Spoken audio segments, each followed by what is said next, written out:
today I'm reading an author whose name is Maurizio Ferraris. He wrote a book just recently, several years ago.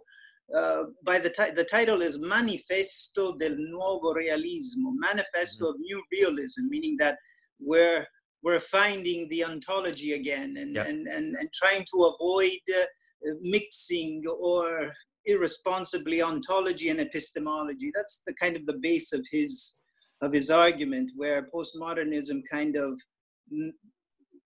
perpetuated that confusion between ontology and epistemology. Okay, that's it. Well, it's great to meet. It's great to meet everybody. And so I am mostly an artist. That's mostly my job. I'm a icon carver, and but now I through my coming to icon carving, you could say, part of it was also rediscovering an ancient language, rediscovering an ancient visual language that bubbled up and developed in Christianity. I always say that if, in the time of Dante, maybe a little bit before, but I would say even still in the time of Dante, if you had been in a church pretty much anywhere in the world, whether in Italy or in Syria or in Constantinople or in France, you would have seen essentially the same thing. There was a patterned language which had come up, and this patterned language had become a universal language. And so it was in part in discovering this patterned language, also discovering the pattern language that was in scripture and the pattern language that was in architecture and in liturgy. All of these things together is what slowly led me to another aspect of what I'm doing, which is to talk about symbolism and to try to show people the underlying patterns of stories, which I believe to be the underlying patterns of reality itself. And I think that to Franco's point, this right now in this moment, in the historical moment, as a lot of scientists are focusing on consciousness, and there's a lot of scientists that are hitting a wall, we could say hitting the wall of consciousness, the problem of emergence and complexity, all of these are bringing us back to the question of pattern and how pattern participates in the way the world reveals itself to you, the way the world appears, right? So the world appears to us as patterned. And this is something which it can help us, by looking at the old stories, it can help us rediscover these patterns again, which are really the pattern of reality. And in Dante, Dante is one of the masterpieces of this, showing, participating, helping us see the pattern, helping us see how this pattern that he draws, which is basically a U-shaped pattern, right? A descent and ascent, is not only the pattern of the cosmos in the largest way. And I don't mean scientifically. It's really important to always remember that I'm not talking about the way that science describes the world, but the way that we experience the world, the way that we are able to perceive meaning in the world, okay? And so this pattern that he draws of this descent and ascent, of this hierarchy of being, you would say, it appears at all the different layers of reality. So it's not just a cosmic pattern, right? It's the pattern of your day, it's the pattern of your story, but it's also the pattern of a thought or the pattern of a breath, that just breathing in and breathing out follows that rhythmic pattern, okay? But what's fascinating about Dante is that he is able to show us this pattern of the mountain, you would say, or the descent and the ascent, the low and the high. And he does it in a way where he connects all the levels of reality together while he's giving us the pattern. And it's such a genius work. Obviously it doesn't stand alone. It's based, it's connected to other works of literature that are there before, of course, Homer and Virgil, but also, there seems to be very strong similarities between Dante's comedy and Ibn Arabi's El Isra. There was a flowering of Sufi mysticism at the time, just few centuries before. And there seems to be a very, very close connection between the way that the comedy is described and the way that Ibn Arabi talks about his own descent and ascent. He wrote a book called El Isra, which means the nocturnal voyage, and is also mapped onto Muhammad's voyage up the heavenly spheres. The levels of hell, everything is very, very similar. Even the beginning of the tale where Dante encounters animals is something that you see in Arabi's work. And it's so funny because it has brought scholars to say that Dante copied Arabi and that it's a work of plagiarism, that Dante is a work of plagiarism.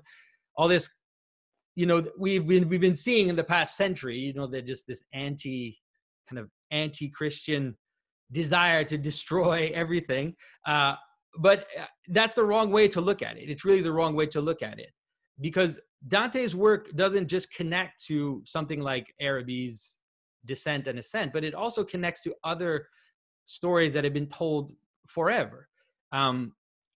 If you've never heard of Saint Gregory of Nyssa's Life of Moses, for example, Saint Gregory of Nyssa's Life of Moses follows the exact same pattern as Dante's A Descent and Ascent. It's not as detailed, it's not as explicit in terms of levels, but you can see in Saint Gregory of Nyssa the idea of Moses crossing the Red Sea, so going down through the Red Sea and then ascending up the mountain to receive the revelation of God is, of course, the same pattern. There's also a book in the 7th century, just before the advent of Islam, called The Ladder of Divine Ascent. I don't know if all of you are aware of this book. It's a book written by a monk. I'll show you a picture of it, of the icon which has become famous. I forget, I need to share screen.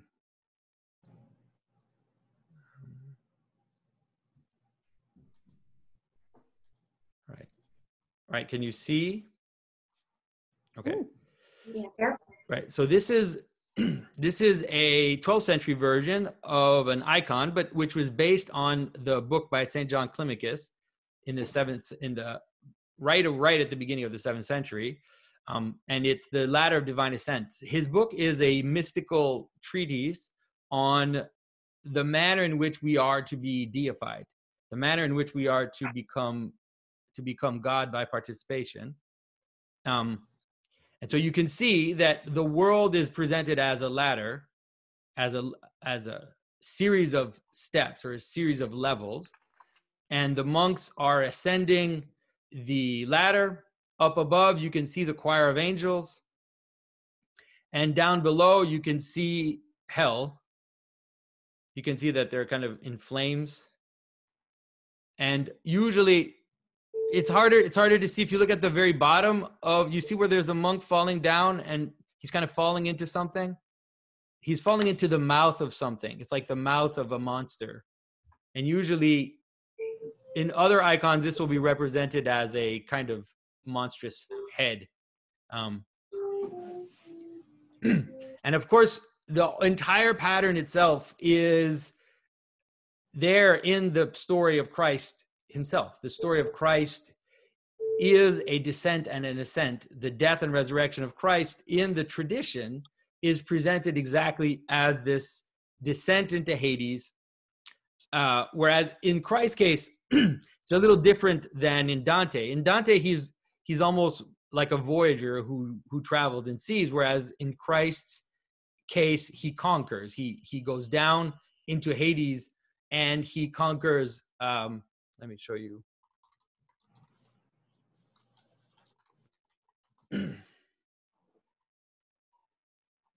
Let's pick one. Okay, so this is an icon of the Anastasis, which is the descent into Hades. And it's based on the Gospel of Nicodemus, which is an apocryphal gospel. But this detail of the story of Christ has been taken into tradition, and so this icon is a fully orthodox icon. It's a fully legitimate icon, And so we see Christ going down into hell, and he breaks the doors of hell. So you can see these two things here. These are the doors of hell. And then down below is Hades, who is being tied down. Sometimes there are two characters. Sometimes there's the devil and death. And most often it's just death. So death is bound. And Christ is now getting ready to go back up and is ready to ascend into heaven and to bring with him Adam and Eve. So this is Adam and Eve, and the patriarchs are there as well, the people who died before Christ's resurrection. Right. So let me just show you this before I get back into Dante. I just want to help you to get a sense of how this pattern is really a... No, this is not good. All right, let's see. What's the best one? Right. So can you see, can you see the icon here? To give you a sense. So, yeah. Okay. So the world, so the entire, this is now the entire cosmos, which is represented again as a hierarchy. So, in Dante, what happens is you have hell, then you have purgatory, and then purgatory kind of comes up to the Garden of Eden. And then from the Garden of Eden, then there are the heavenly spheres which go up to the prime mobile, where you reach, the infinite, or you reach the non-duality. You could say it's like that or something like that. And so the icon of the Last Judgment has that pattern, but the bottom of the icon here is the Garden of Eden. So it's already the top of the mountain, you would say. Okay. So the Garden of Eden is here, and you see all the saints are gathered into the Garden of Eden.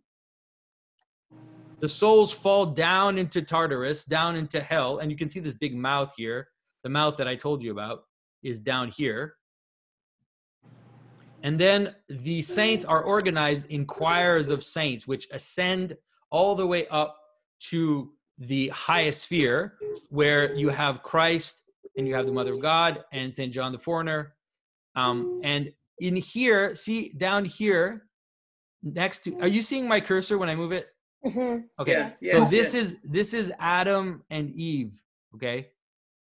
And so this is happening, you could say, right after the Anastasis, right after the descent into Hades. So Christ takes man and woman, takes humanity itself, takes the forefathers, and so the seed of man, and pulls it up into the highest sphere. And so this is the ultimate, this is the same moment, you would say, as Dante's apotheosis, Dante's reaching, the prime mobile and encountering God.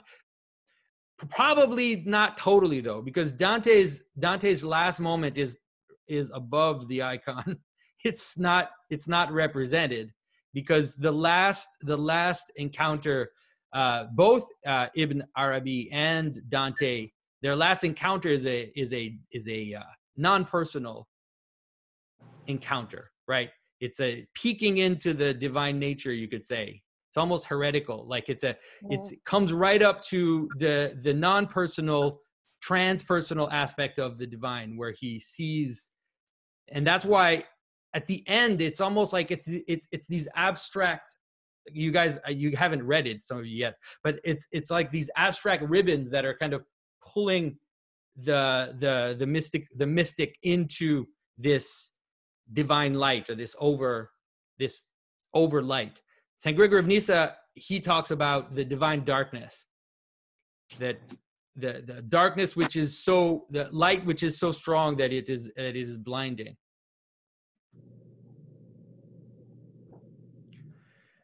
And so the first thing I wanted to show you was mostly the idea that the pattern that Dante uses.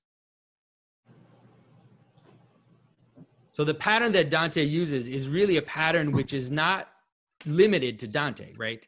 It has a long history, right away from the ancient stories, ancient myths, and then it has several you could say, several brothers and sisters in storytelling, including people like St. Gregory of Nyssa, St. Ephrem the Syrian, also very important in this structure. St. Ephrem the Syrian wrote a book called The Hymns on Paradise, which many scholars see as one of the sources of the Quran. And the Hymns on Paradise are this beautiful, it's just such an amazing text. It shows you this mountain of paradise, and it shows us the fall of man and the ontological effects of the fall, but also the ontological effects of this going up the mountain and reaching into the top of the mountain. So the importance in terms of Dante's pattern, what's really important to understand, there are a few things that I think are the most important. One of the most important is what Franco mentioned before, is that Dante wrote in Latin, didn't write in Latin, he wrote in Italian. He wrote in common Italian. This is something which to a lot of people seems mysterious, but it's not mysterious once you realize that the Gospels were also written in the vulgar Greek. The Gospels were written in Koine Greek, which was the common language of the day. And it has to do with the desire to span all aspects, right? To go all the way down, to be able to show that everything is connected, right? If you can express the highest aspect, if you can express the nature of the infinite in a common language, then you are actually connecting the levels of the ladder together, right? You're not, and it really is, it ends up being like a Christian message in the sense that there is a sense in which all of this is really connected, and that all of this is able to express this pattern, like this powerful pattern. And so then what he does in the story is that he then shows you that the pattern, this pattern of the mountain, or the pattern of paradise, the pattern of the hierarchy, it's a fractal pattern. So what do I mean by a fractal pattern? It means that the pattern of Dante's comedy is happening in the story itself. It's also happening in his cosmic telling of the story. That is, the entire cosmos is resolving itself into the top of this hierarchy. But then it's also happening at all the different levels that Dante is talking. So Dante has a cosmic aspect, which is the entire creation, how it participates in this pattern, up to the angels and all of this. Then there's a specific Christian pattern, which is to connect the story of Christianity. So as he ascends, he reaches he encounters different prophets, different saints, different angels, and ultimately he sees the Mother of God in one of the highest spheres as this ultimate image, of his beloved being transformed into this universal thing. But there's also other stories. There's also his own personal story is also going through that. Like I said, the fact that Beatrice doesn't literally become, but is replaced at some point or is transmuted into the Mother of God is showing how his personal story is being connected to the universal story. He's showing how his personal transformation, how his passion for this young lady, which was strange, let's be honest, can be transmuted into something higher, right? Can be transmuted into a love of something which will bring him higher. And so it happens at his own personal level, but it also happens at different national levels. Like he has a historical aspect to his story where he encounters historical figures and he places them historically in the hierarchy. So what he does is he creates a hierarchy of beings. And in this hierarchy of beings, he places people in the hierarchy at different levels, but the type of people he places are, on the one hand, mythical figures, biblical prophetic figures, historical figures, and then also personal figures, right? So all of these levels are being connected together. And what he's what's being shown is that the pattern of the comedy, this descent and ascent, is happening at every level of reality, right? It's not just happening at the cosmic level.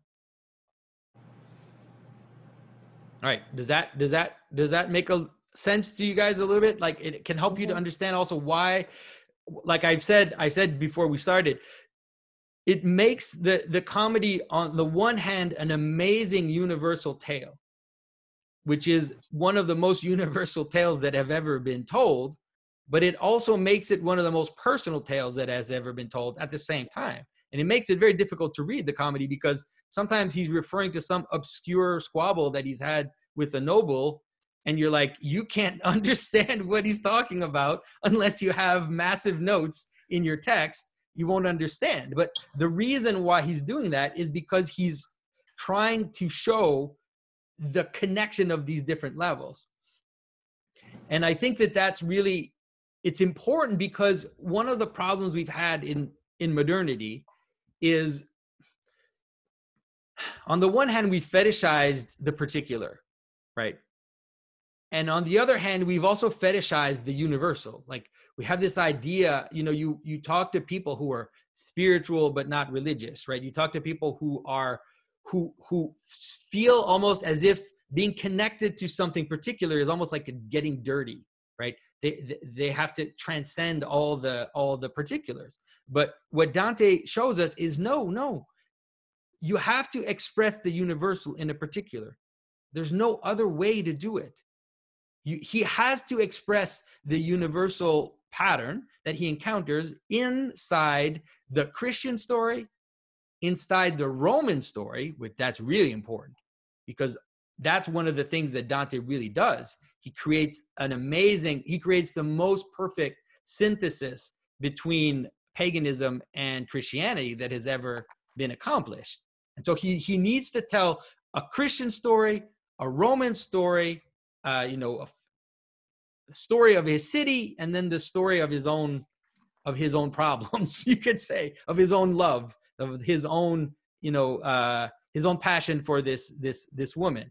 But also not just that, the fact that Virgil is the one who appears as his guide is related to his own personal story as well as a poet. So this is really, to me, and anyway, this has always been Dante. Reading Dante has been one of my most profound lessons to understand that there is no other way to live the universal. You have to live it through your particular story. Your particular story, your nation's particular story, your religious story, your history, all of this, it's not about denying this, but it's rather about inside that story, seeing the pattern and making it live, right? Making it live again, making it something that is enchanted once more, okay? And that's part of this idea of the re-enchanting. We talk about re-enchanting. Everybody talks about re-enchanting the world right now, but it's not an arbitrary thing. We can do it a little bit through fiction, and I think that that's useful. I talk about fiction all the time on my YouTube channel, but Dante's work is not a work of fiction. At least not the way that we understand fiction today.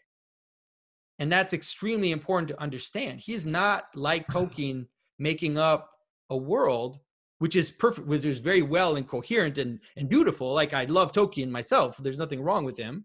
But that's not what Dante's doing. Dante is connecting his personal story to his religious story, to his nation story, right? To Rome's story, to the cosmic story. That's what he's doing, right? And so because of that, like I said, it becomes a key for us to see how it is possible to re-enchant the world. One of the important aspects of Dante, which I think mark him as a transitional figure, Elizabeth mentioned this at the beginning. She said that Francis Schaeffer had identified Dante as one of the key figures in the beginning of the breakdown or the fragmentation in the West.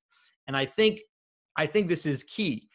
I think that he among others, he's like a hinge, right? He's a hinge between the medieval synthesis, we could call it, right? The great medieval synthesis and what is coming, the Renaissance, the Enlightenment, and modernity, and the slow graying of the world, like the disenchanting of the world. And it has great aspects. Like the modern world is great. I love medicine and I love cars. I have no problem with the technology, but there's a side effect which came along, which is this kind of graying or disenchanting of the world. And so Dante stands on the hinge. And so as he stands on the hinge, he actually offers us, I think, some keys to this re-enchanting of the world. One of the things that I have been promoting is the necessity of re-entering the body. Let's say of re-entering our experience, of seeing the world through your experience.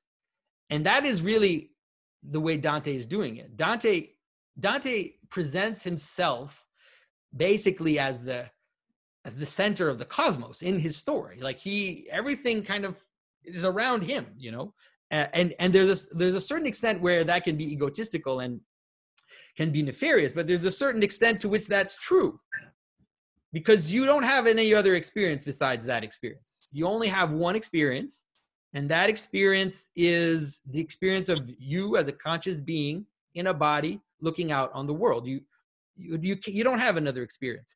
And we can abstract that through modern science and this idea of objective knowledge, which I don't have a problem with that, but we always have to remember that we're always a being experiencing the world through consciousness. Like you can't abstract yourself from that. Yeah. And so, may I add something? Yeah, go for it. I think that's one of the main problems with society today, where people basically live through screens in such a way where they live someone else's life. Like they vicariously feel their feelings, and they have all these experiences from their own bedroom, but it's not their own, like they don't own it through a particular sense or anything. It's just yeah, it's a fragmented sense of being. Yeah, the drama YouTuber and the drama Instagram influencer, that's what it's about. Exactly.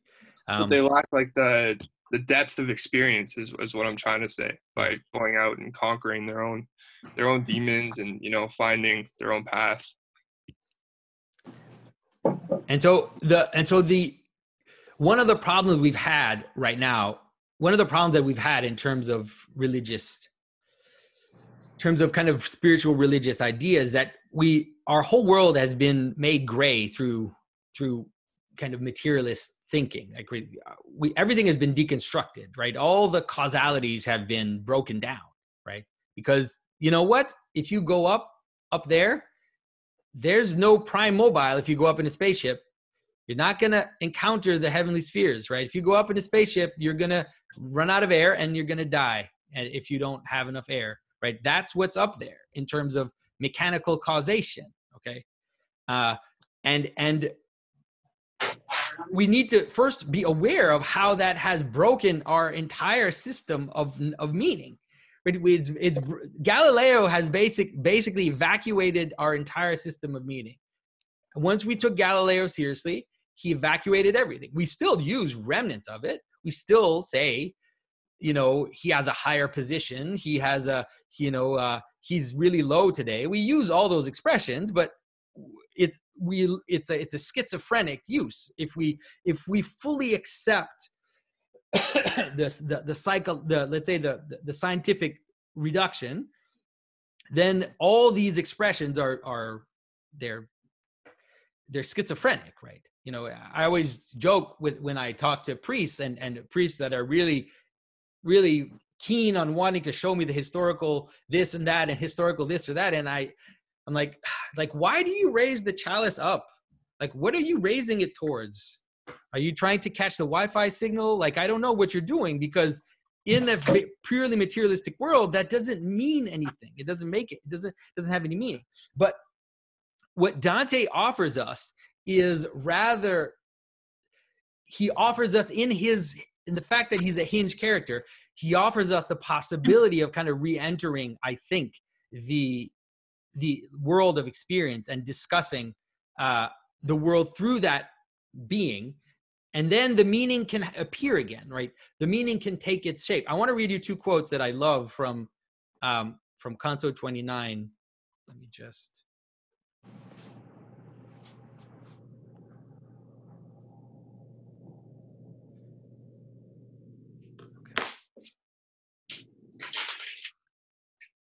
So the first thing Dante does is that he unites the cosmic vision, this idea of these heavenly spheres and the planetary spheres and the prime mobile, as just a, let's say, physical description of the cosmos, the way the ancients described it. He unites that with a Neoplatonic vision, like a clear Neoplatonic vision. He's not the only one who does that.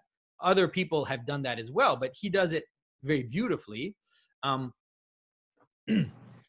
so he says, so this is Beatrice who talks to him, and he says, order was concreated and constructed in substances, and summit of the world where those wherein the pure act was produced.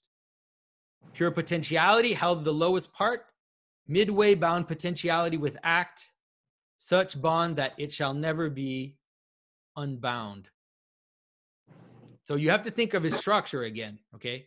You have to think of his structure. So you have pure act above, and you have pure potentiality below. So let's say you have pure act in the prime mobile, in the heavenly nature or in the heavenly being. Then at the bottom, you have pure potentiality, this chaos that's right at the bottom. And he says in the middle, so what's in the middle of his cosmos? In the middle of his cosmos is that place at the top of the mountain, right? At the top of the mountain is the Garden of Eden. And in that place is the place where they join together, where act and potential join in that spot, in a place where he says that will never be unbound. Now, that's it. Right? That's the pattern that's there in the Bible as well. Right? It's not, in the Bible, you have heaven, you have earth, and then you have the Garden of Eden. I always keep having to remind people that the Garden of Eden is a mountain.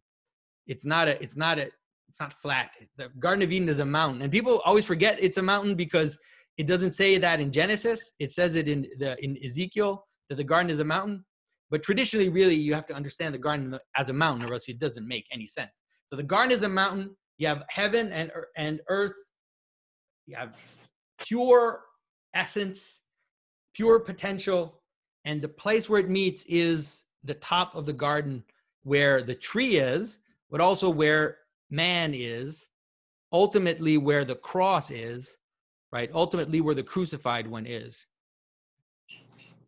So you have to understand that the top of the mountain in Dante's Paradise is the top of the garden, but it's also the top of the Mount Golgotha as well. It's also the place of the crucified.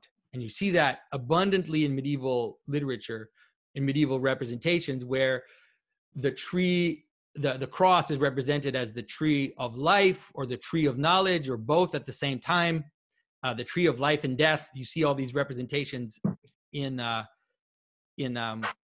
medieval representation. And so that's the spot, right? But that's also the spot where we are called to be. Like, that's the spot where we are called to be as those that unite meaning and potential, right? Name and the fragmentation that's at the bottom, right? And this is something that is not, when I talk about the fractal structure of reality, this is something that is true of all levels of reality, right?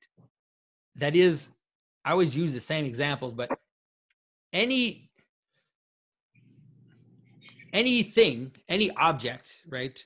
A chair, for example, is a meeting of meaning, pattern, and potential, right? It has a bunch of parts. It has legs and colors and all of this, right?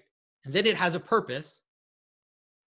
And so for that comes together in a place, which is the chair, and we play a part in that. Right? We play a part in consciousness plays, let's say consciousness is better. Consciousness plays a part in connecting those two together. That spot where meaning and potential meet. And Dante talks about that as being the very pattern of the cosmos. Like his whole pattern, that's what it is. It's potential, act, you call essences. He says they translate it as substances, but probably better to say essence. Let's say essences or ideas or names, and then potentiality at the bottom, chaos at the bottom. And this comes together. So you have a bunch of stuff. You have paint, and you have pieces of wood, and you have a piece of leather, and then you gather it together. You gather all this potential, this multiplicity, you gather into an identity, which is the chair, and then you have a chair. You need both. You need the pattern, and you need the gathered potential. All right, does that make sense? Yes, yes. Yeah, you get a lot more of that if you read also some of the other authors that I mentioned. If you look at Saint Gregory of Nyssa and Saint Ephrem the Syrian, you really get that. All right. So last quote that I really love. It's good for us today because of our science problem, or because of our deconstruction problem. So Beatrice explains to Dante that when he's standing at the lowest level of heaven, and he says that because Dante encounters these souls at all the different levels of heaven, right? All the heavenly spheres. And she says that the souls showed themselves here, not because allotted this sphere has been to them, but to give sign of the celestial, which is least exalted.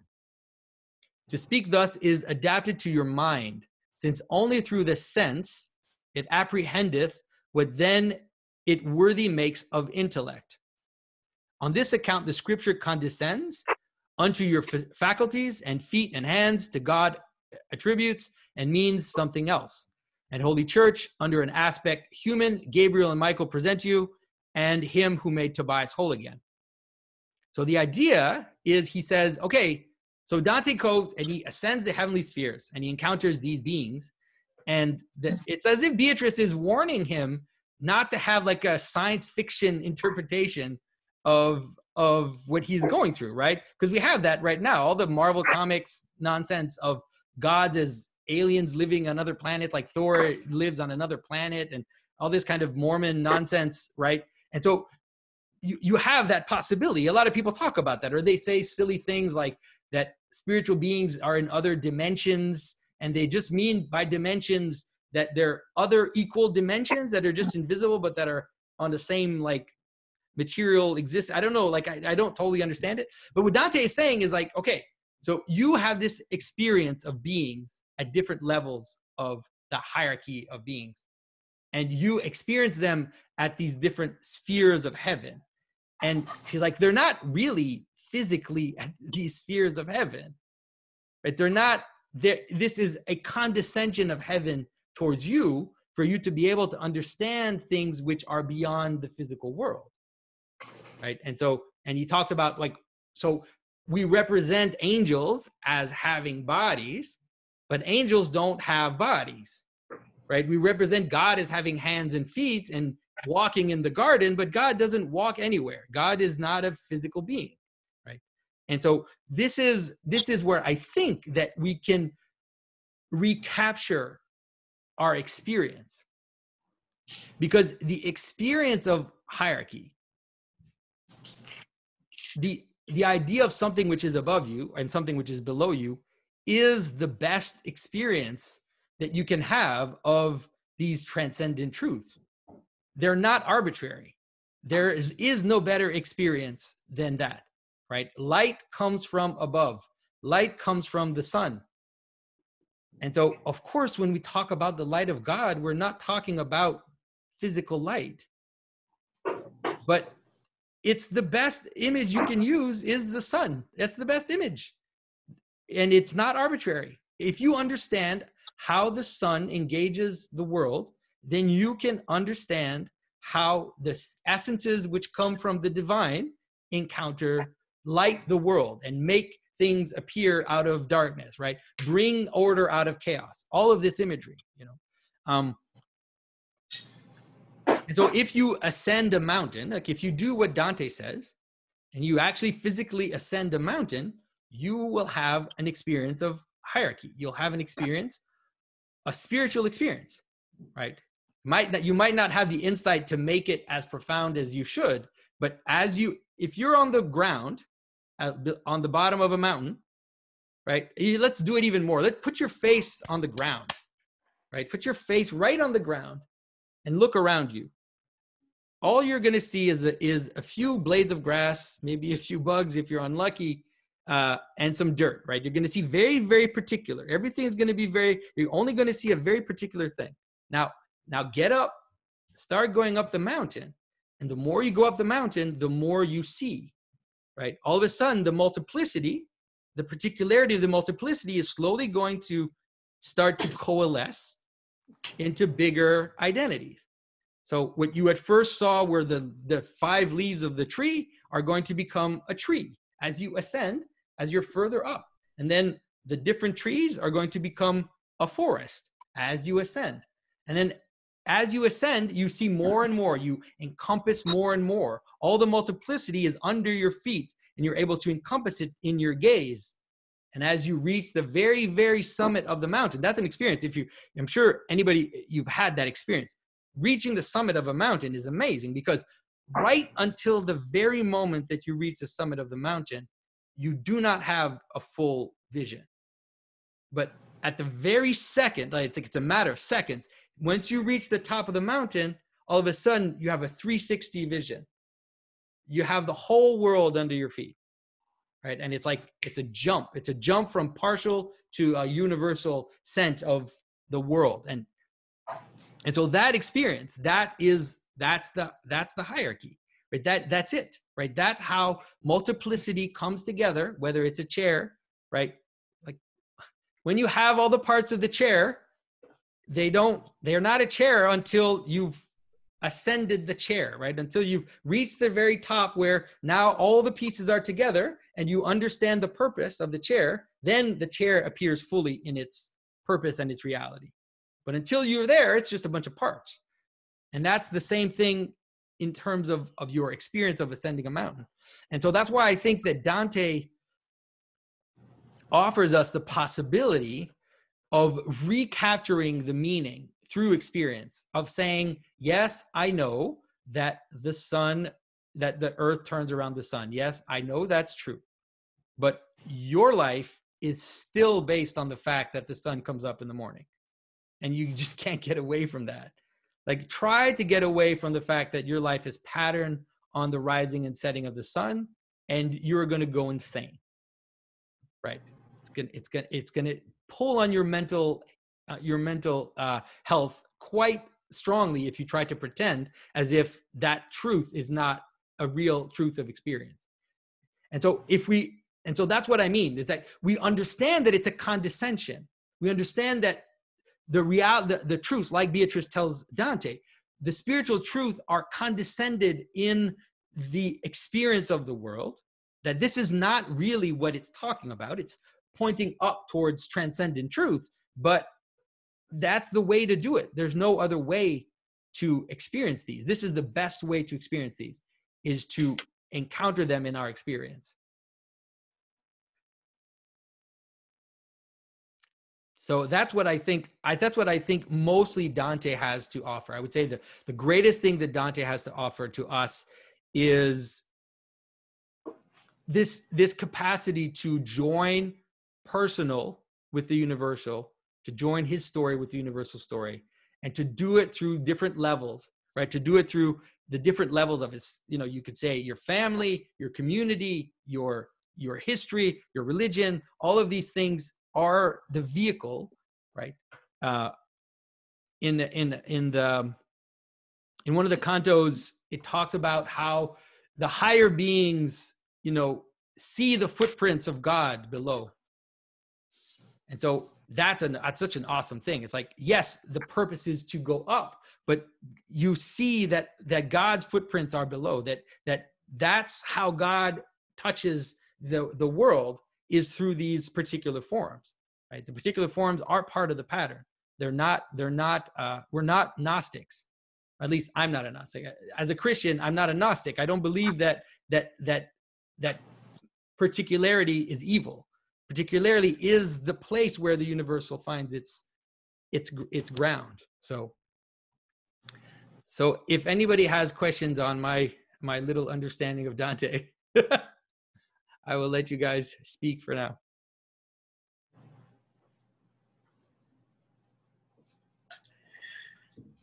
Franco, See? what are you thinking?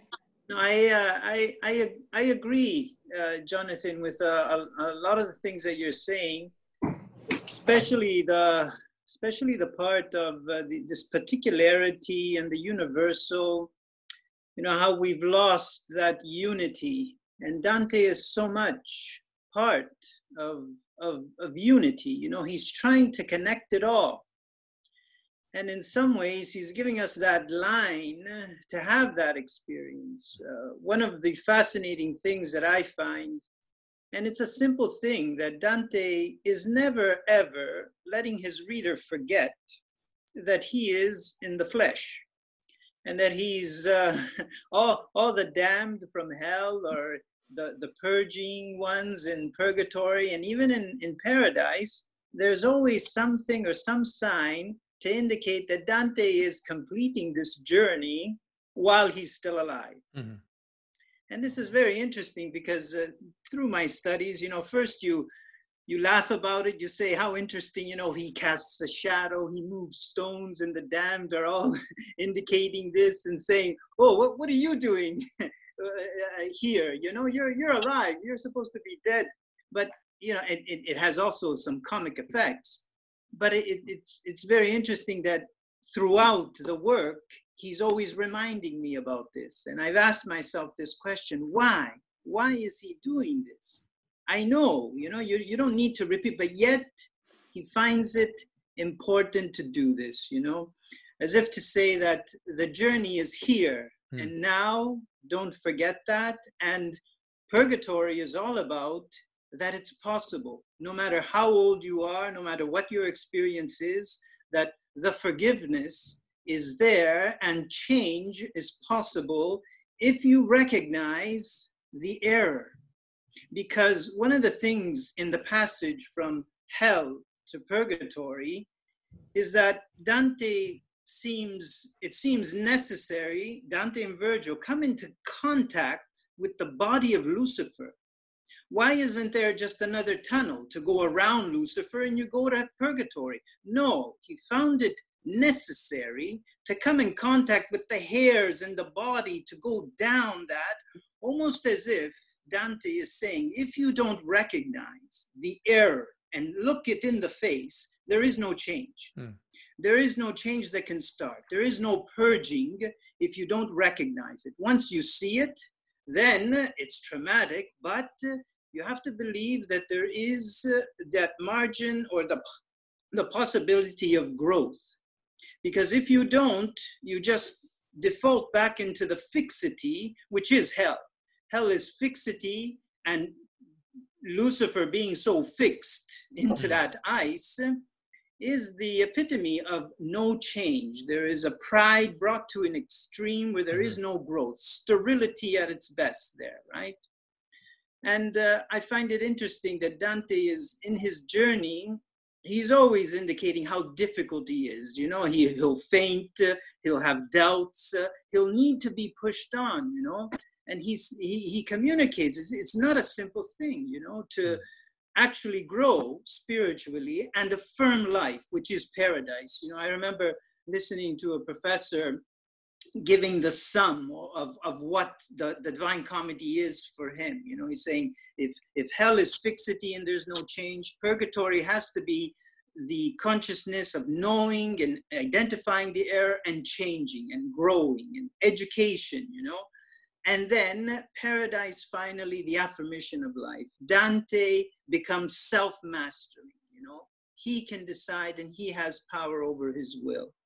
And yeah, that kind of, he summed it up that way. I thought it was interesting, the fact that this fixity, that then in purgatory, becomes this pilgrim who so humbly, and the humility, you know, having pride as the very first terrace, almost at the base, that all sins kind of branch from pride, and humility as being all the virtues are kind of condensed in humility.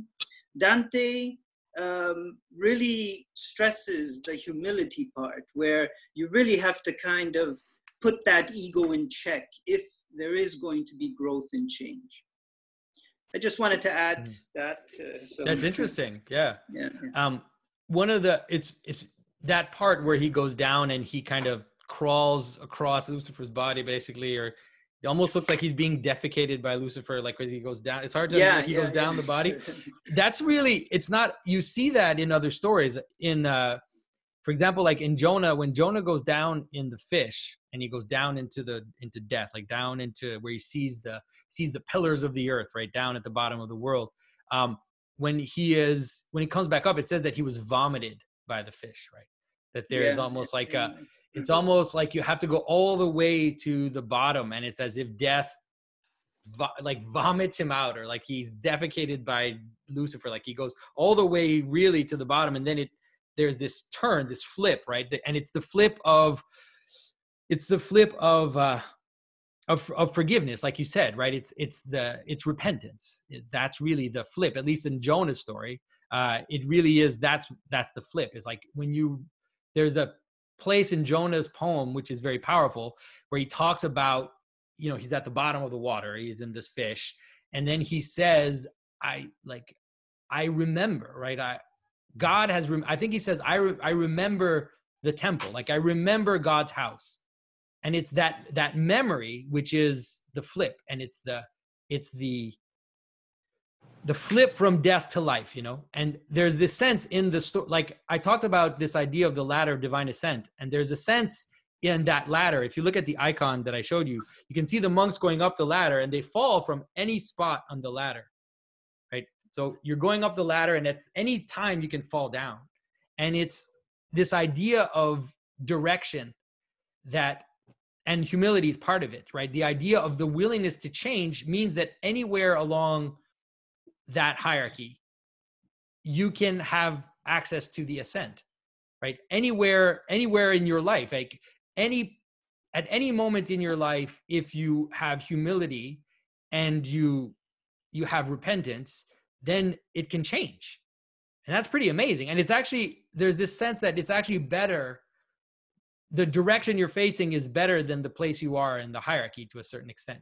Because if you're that monk up on the ladder and you're all the way near the top and you fall down because of pride, you know, it's better to be that monk at the bottom of the ladder who's close to hell, but who's looking up, you know?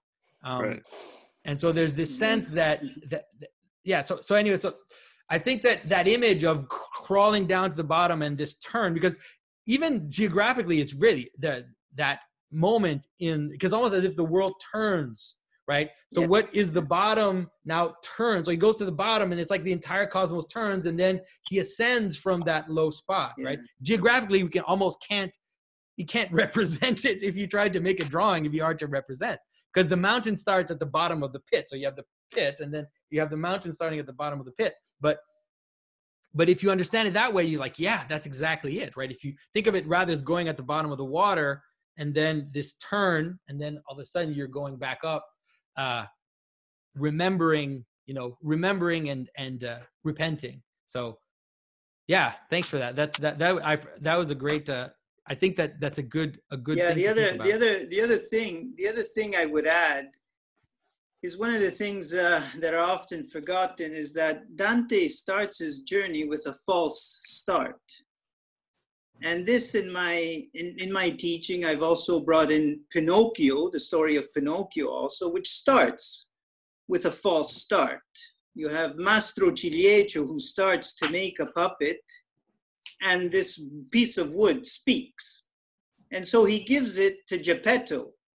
So there's a start, then a false start, meaning that he won't make anything out of this wood. He won't use it. He'll give it to Geppetto, who in some ways is a different position, you know, a piece of wood can't speak, a piece of wood can't, but in Geppetto's position, there is the mystery and the mystic still very much alive, whereas Mastro Ciliegio is the materialist. A piece of wood can't talk, there are not possibilities. But with Geppetto, there's the possibility, creativity, there is the creation, then there's the whole connection and the symbolism with the creating of Adam, right? Yeah. With Dante, the same kind of thing happens where he's starting to go up that hill. He knows where he's supposed to go, but then you have the three beasts blocking him. There's a false start there, you know. He knows he's trying to take a shortcut to some place that for which there are no shortcuts. And Virgil somehow, like in that Robert Frost poem, you know, the road less traveled is the one that brought to Virgil, and that has made all the difference. It's as if Dante, you really want to learn and grow, you have to go another way. You have to go and come in contact with Lucifer himself if the change is going to be real and long-lasting and authentic. So there are no shortcuts, it means, I think, you know, and Dante seems to want to underline this. Even in the second canto of the Inferno, there is that kind of false humility also, where I'm not Aeneas, I'm not St. Paul, who am I? You know, he's being a coward. That's the false humility, you know, and he seems to make that because then the humility at the beginning of Purgatorio is the right kind of humility, which doesn't mean that you shrink yourself towards life. You take on the mission, you go and with affirmative, but you put your ego in check, you know, you become creative and affirmative. Yeah, and I think you're bringing up Pinocchio is a wonderful image, because in a Pinocchio, you really do have this, it's almost if someone who wants to understand emergence, you can understand through this idea of Pinocchio. Like, you really do have this problem. Like you said, it's such an interesting problem to say, piece of wood doesn't speak, you know, and it's like, I don't know. I mean, do you know what a chair is? If you knew what a chair is, you would know that a piece of wood actually can speak. Like a table, all the things that we give meaning to, in a way, have a voice that of course we participate in that voice, but material world does end up having meaning as it is brought together into something.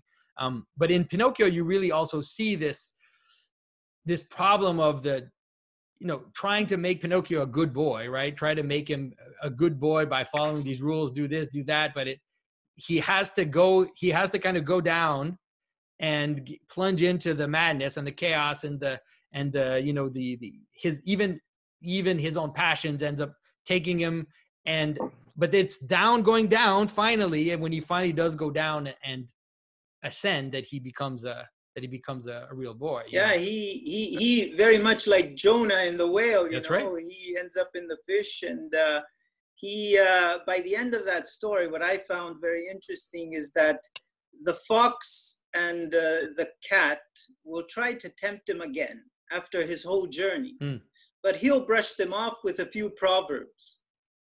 You know, he's ready. He's self-mastering now, you know, and the Pinocchio Dante, you can really do some work there. The parallels are there. Even the animals, like you said, the tempting animals, the animals that end up being the cause of his fall. You know, if you see Dante coming up to these beasts that stop him from going further, and then you have these beasts that pull. You see that in, let's say, in this hierarchy of beings that I talked about in terms of Saint Ephrem the Syrian, you have this beautiful image. For example, Saint Ephrem says that there were no animals in paradise.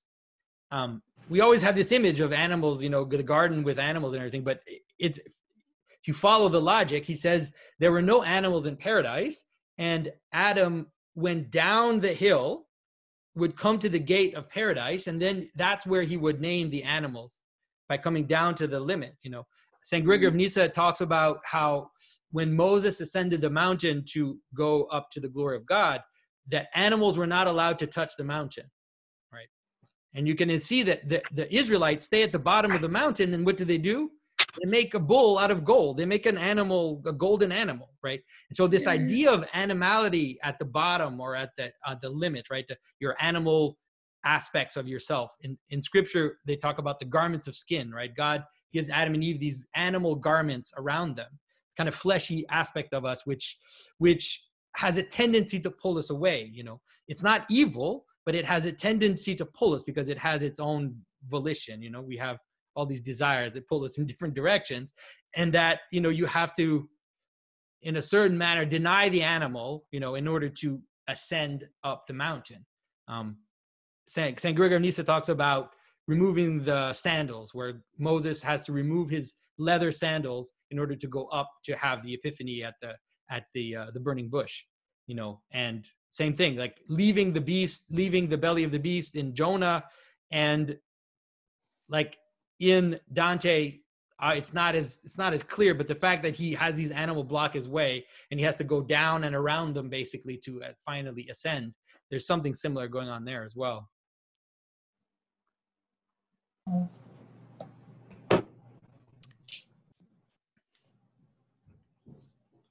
Mac, did you want to say anything about what Franco and Jonathan were discussing in terms of the descent and the meeting with Lucifer?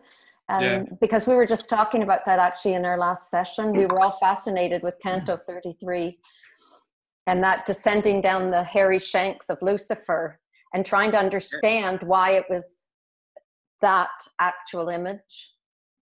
Well, I think it's really important to understand that, like, meeting your own Lucifer is the only real way to humility, because you have to recognize that that's part of yourself, and like climbing up it or climbing down it, that's the journey where you're like accepting that that is part of yourself, and like traveling towards the core of it in terms of that hellishness, and that it's okay, but now you need to start working towards that, the journey of change, right? With forgiveness and what Franco was talking about, when you recognize your own faults, which are the work of Satan in this context, right? And ultimately try to integrate them into assets and building towards like a life that you live with, values and a system of belief that respects other people. And you don't have to go to those lower pleasures like we were talking about in Franco's lecture last time. And ultimately, once you realize that, like, the breakdown leads to the awareness, which leads to the capacity to change, then you're ready. Like, that's the point where you're ready. And for me, it took a lot of mistakes to get to the point where I'm like, I have to own this challenge. It's difficult, but the only way forward is to have proper guidance and to have proper accountability, and to not take shortcuts and act on those very alluring desires, right? Because there's a lot of trickery in the world, and I run into it every day. And people always try to pull you down to that animalistic place, because that's where a lot of people reside. And I think to ascend past that, I need to sort of have people who've been down that journey tell me how to get to the point where I don't need to like mingle with those kind of people, and ultimately ascend past the point where that's fun anymore. Because I don't think the never changing life of lower pleasures and seeking the ultimate fix, if you will, I don't think that ever gives me a paradise whatsoever. And the only way to go there is humility, for sure, because in my experience, I needed to lose every sense of pride that I had, every sense of accomplishment. Like, I had to be nothing in order to inherit the earth. Like, it's kind of like that the meek will inherit the earth thing that Jordan Peterson was talking about, where it's not really meek as in weak. It's meek as in basically stripped down and ready to inherit the earth. Like, the truth of everything only comes when we lose the constructs that are false, like our own perceptions that are false. And what are the spheres of heaven? That was pretty cool, because I made a thing to perception, and like as you evolve as a person and your perception changes, and then you can see through the spheres of heaven. Is that close at all?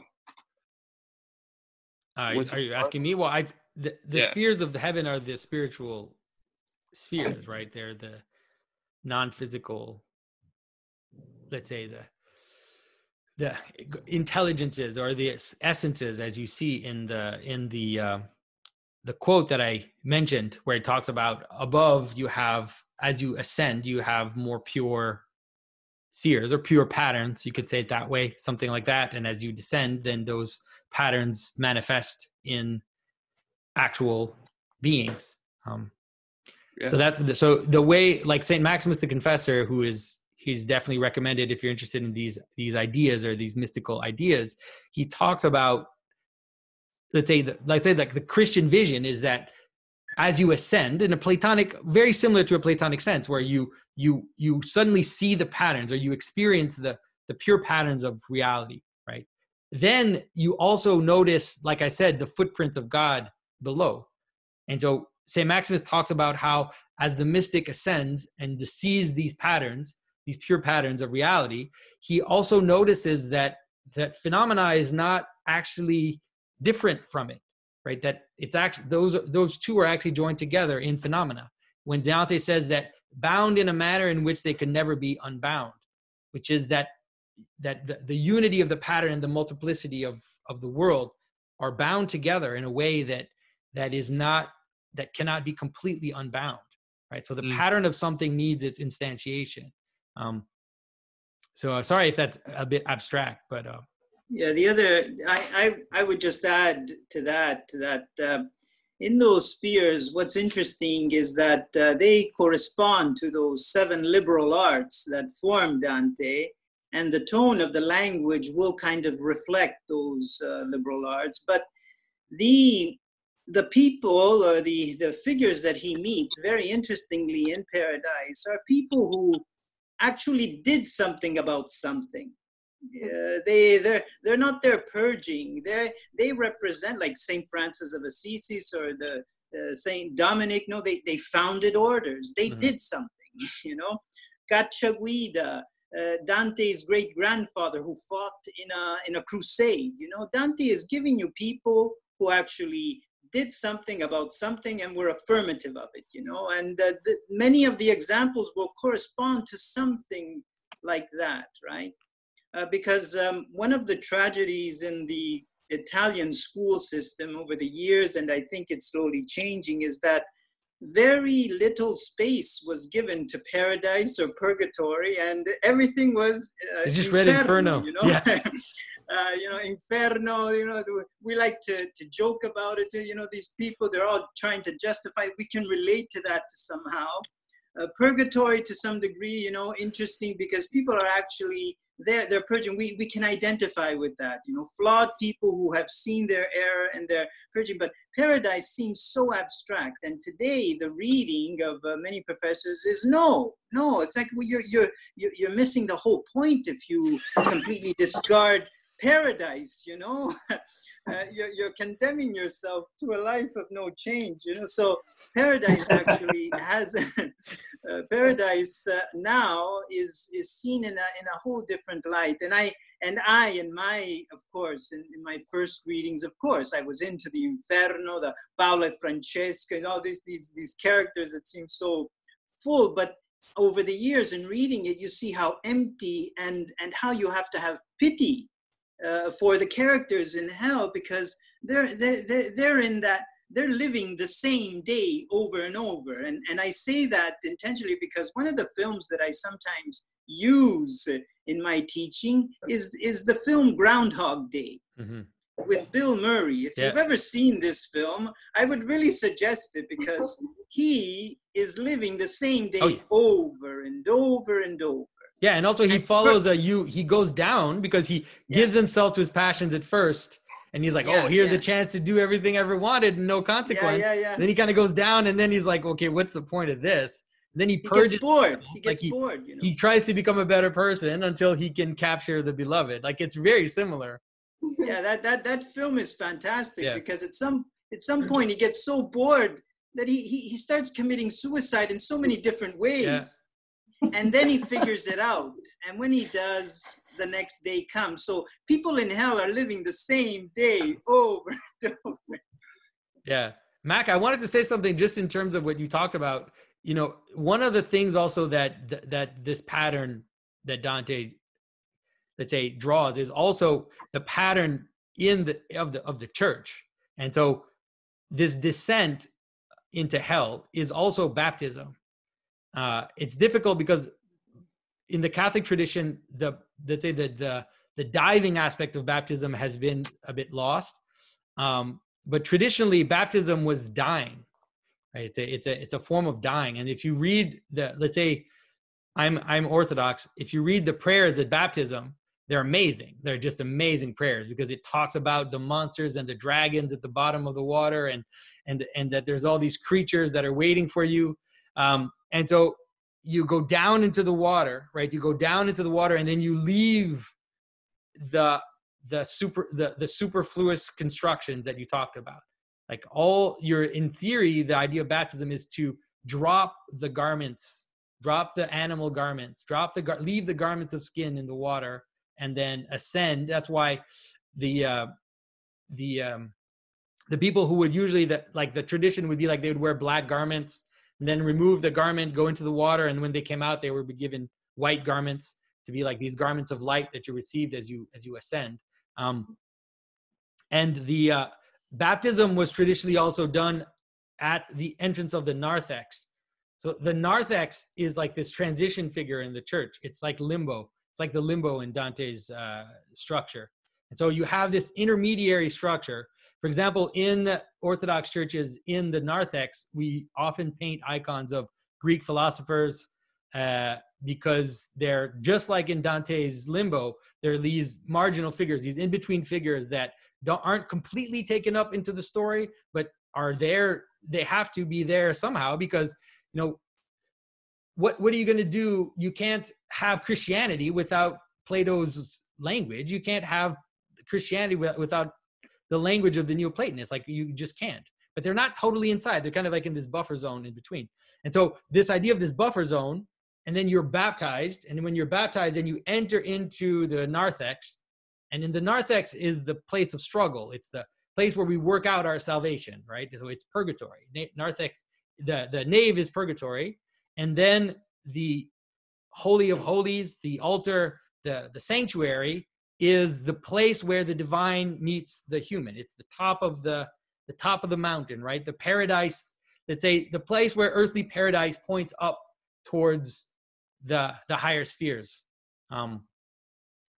So the structure of the Commedia is also the structure of a physical church, like physically the structure of a church.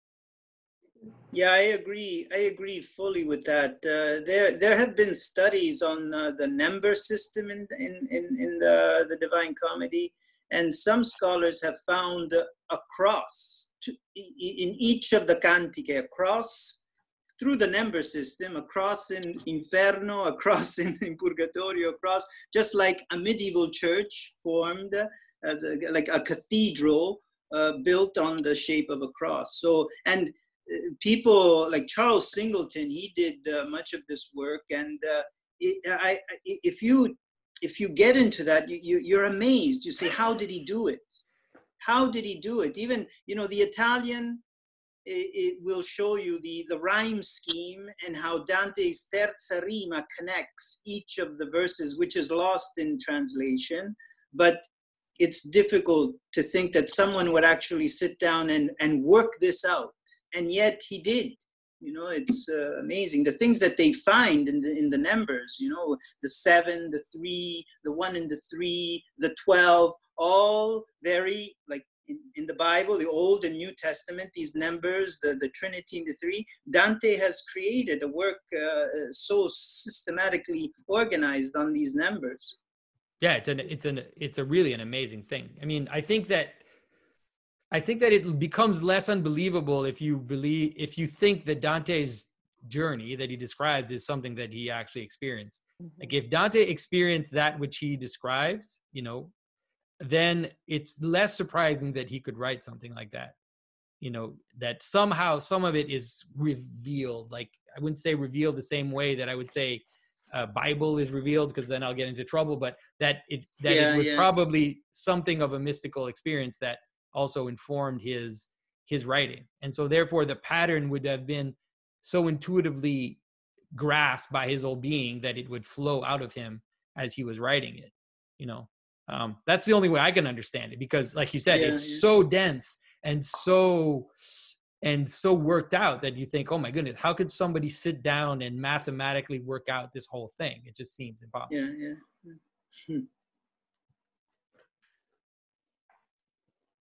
So Jonathan, just a few comments on what's the end result maybe, or what is he looking for to happen in himself or in other people who read this or travel on the journey?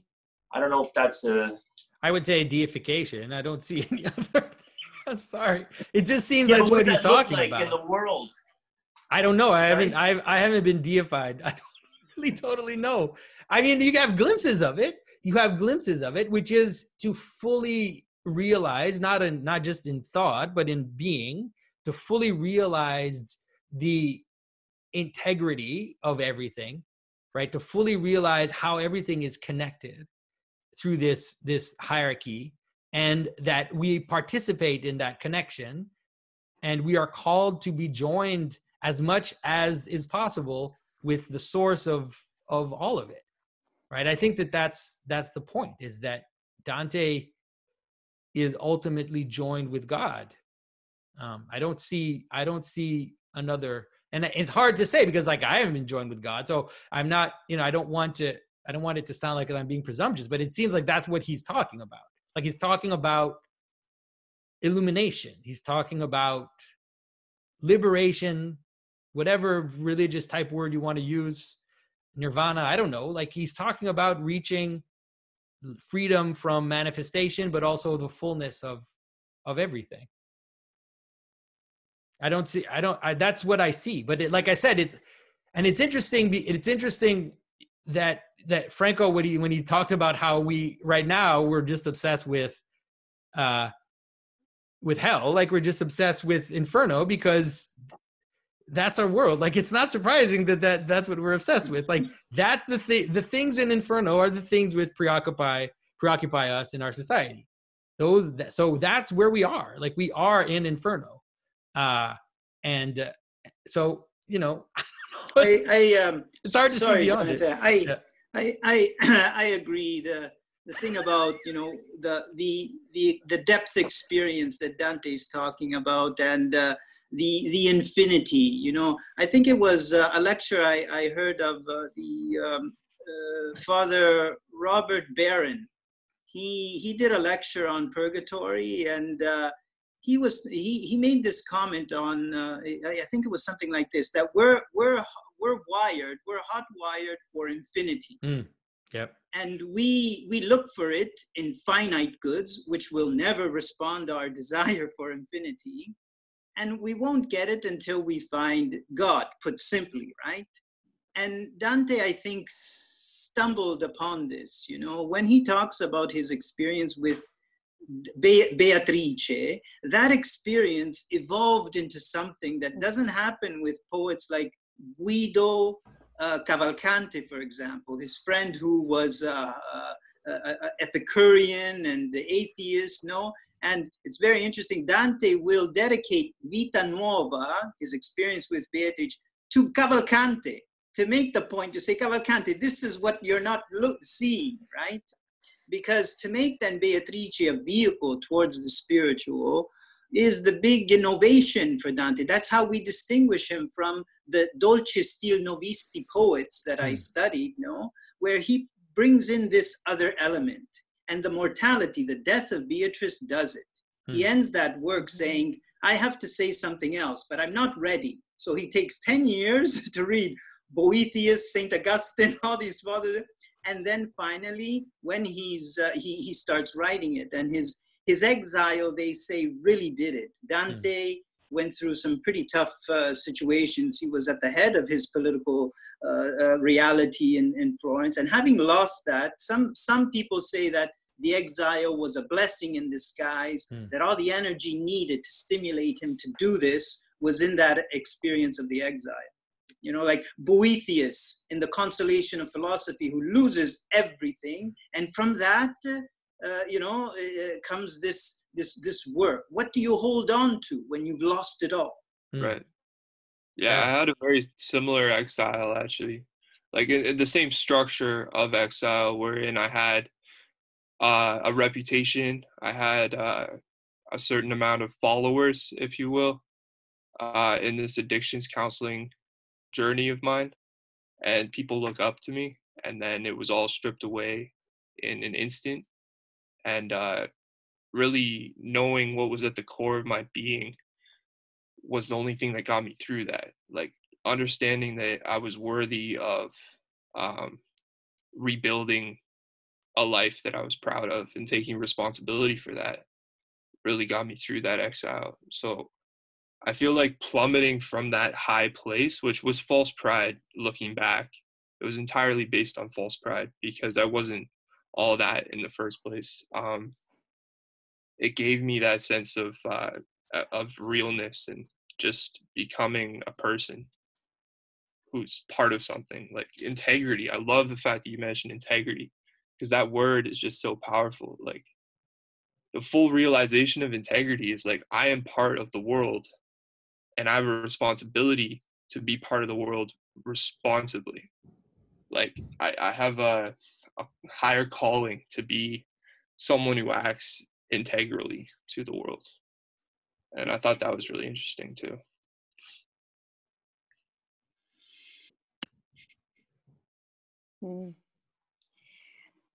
Jonathan, I have a question. Are you at all familiar with Kabbalah, the ancient Jewish mysticism?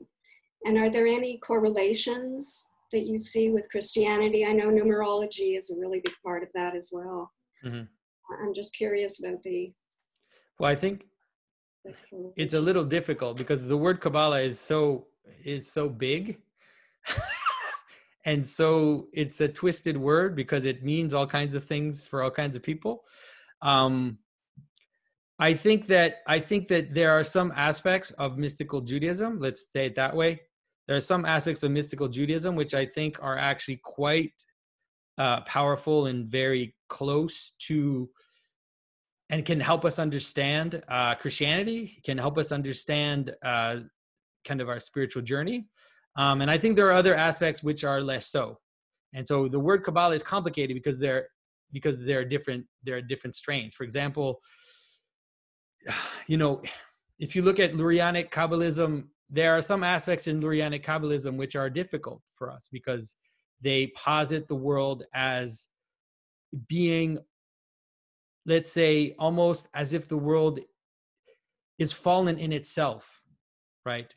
And so Luria posited, and Lurianic Kabbalism is probably the most known form of Kabbalism right now. And so Luria posited this idea of what he calls the broken vessels, which is the idea that the world cannot contain God. And so when God tried to create and put himself in the world, then the vessels broke and shattered. And that's the fall. The fall is a cosmic fall before it is it's a fall almost at the point of creation, so it's not totally Gnostic in the sense that it's not an evil God that created an evil world, but it's the idea that right at the instance of creation, the world fragments and falls apart because the world cannot contain God.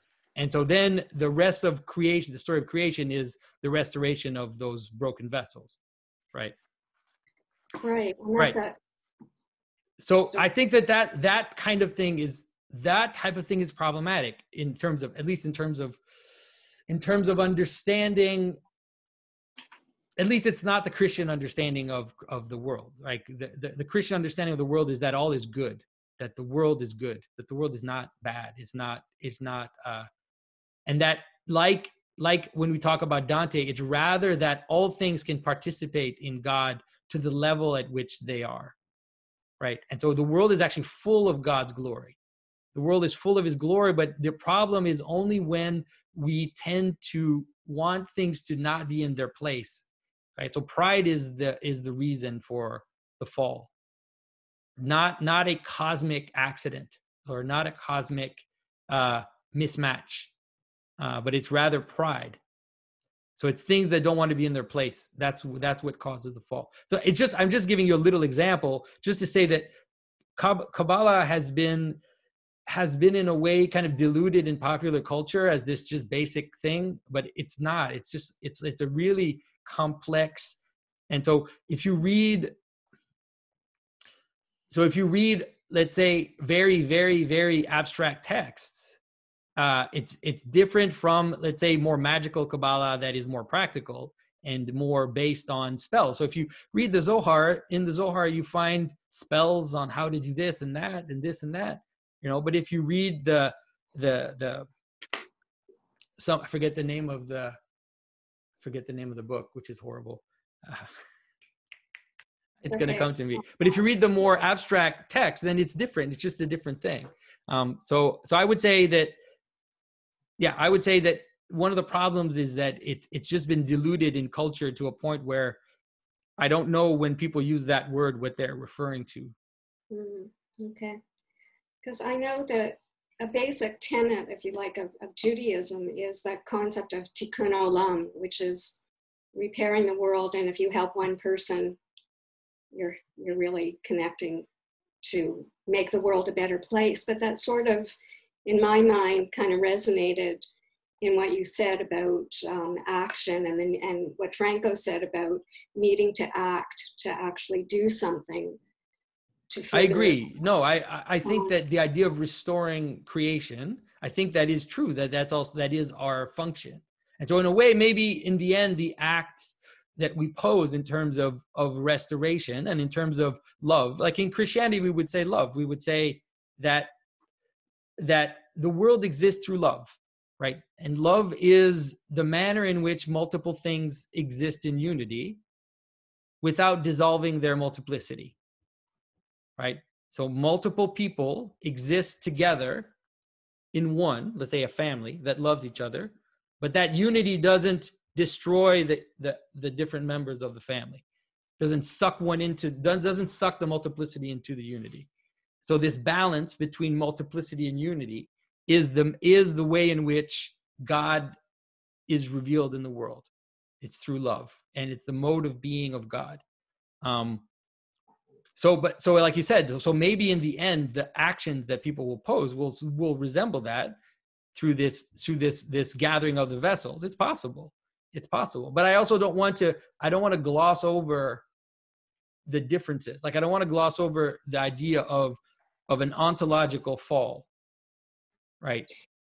Like a fall which is at the very root of creation, which is something that at least as Christians we don't want to include in our system. That the reality at the outset was fallen. I don't know if that makes sense. What I mean, the difference, let's say. It does. Maybe it's just the language, because Judaism doesn't believe in the concept of original sin, for example. But the tree of knowledge has great, symbolic meaning in terms of awareness of the duality of life and good and evil, and then the concept of free will versus the patterns of reality that you expressed, or that's always been a fascination for me, how those two things can coincide, and how much do you need one or the other. Right. Yeah, that makes sense. The balance of free will and predestination, or whatever words you want to use. The will of God, let's say, and the will, our individual will, how those join together in a dance of some kind of symphony of different levels of being that kind of play together and interact together. I think in terms of original sin, you might find it surprising that The Orthodox also don't believe in original sin. So it's not all Christians who believe in the doctrine of original sin. Not in the sense of sin being transmitted like through the line. This idea that we inherit the sin of Adam is something that is not, it's just not present in Orthodox thinking. There's an idea of inherited death, that we inherit we inherit death through Adam, but we don't inherit sinfulness. So we don't have so the Orthodox don't have a doctrine of Immaculate Conception, for example, because we don't need it. Like, we don't need this doctrine that let's say Mary was born without sin, because we don't believe that you're born in sin, that you're born with sin, let's say.